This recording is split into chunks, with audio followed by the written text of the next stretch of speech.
pati ako yayariin. Pagkatapos namin maglingkod na magkapatid sa kanila.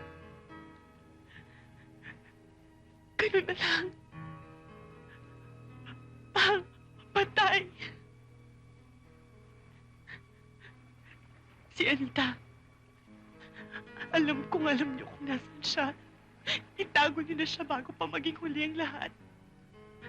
Pati ikaw at ang pamilya mo tumakas na kayo dahil pati kayo papatayin. Hindi ko to sinasabi dahil nagmamalasakit ako sa inyo.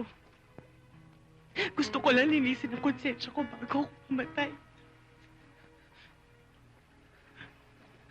Tsaka, sorry pala na nagsinungaling ako sa'yo noon, ha?